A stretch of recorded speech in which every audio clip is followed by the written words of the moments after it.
അള്ളാഹുവിന്റെ റസൂൽ സല്ലല്ലാഹു അലൈഹി വസല്ലമ തങ്ങളുടെ മുന്നിൽ ഒരു സഹാബി കടന്നു വന്നിട്ട് പറഞ്ഞു, നബിയെ, കടങ്ങളാണ് നബിയെ, ദുഃഖങ്ങളാണ്, ദുരിതങ്ങളാണ്, ഇത് മാറാൻ എന്തെങ്കിലും ഒരു ദുആ പറഞ്ഞു തരണം.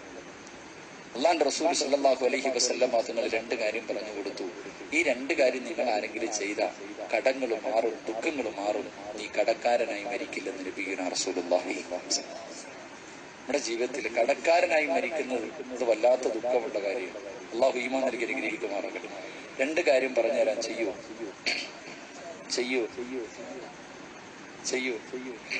അള്ളാഹു ഈമാൻ നൽകി അനുഗ്രഹിക്കുമാറാകട്ടെ.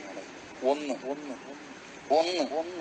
എന്റെ പ്രിയമുള്ള സഹോദരങ്ങളെ, വീട്ടിൽ നിന്ന് വെളിയിലേക്ക് വന്നിട്ട് വീട്ടിലേക്ക് മടങ്ങി പോകുമ്പോ ആദ്യം നിന്റെ വീടിന്റെ വാതിൽ ആരെ കാണുന്നു അയാളോട് നീ സലാം പറയണമെന്ന് നബിയുനാ റസൂലുള്ളാഹി.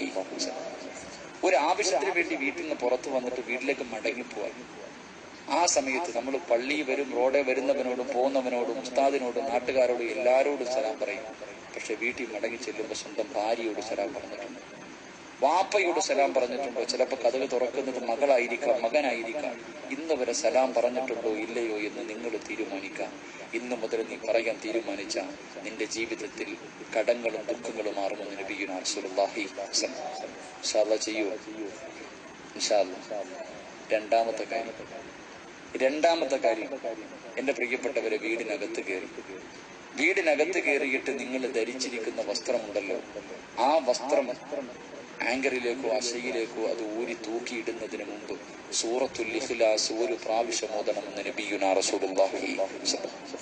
സൂറത്തുൽ ഇഖ്ലാസ്, ഖുൽ ഹുവല്ലാഹു അഹദ് അല്ലാഹു സമദ് എന്ന സൂറത്ത് ഒരു പ്രാവശ്യം നിത്യമായി ചെയ്ത നീ കടക്കാരനായി മരിക്കില്ല. നിന്റെ കടങ്ങൾ അല്ലാഹു വീടാനുള്ള വഴികൾ തുറന്നു തരുമെന്ന് നബിയുനാ റസൂലുള്ളാഹി. ഇൻഷാ അല്ലാഹ് ചെയ്തൂടെ?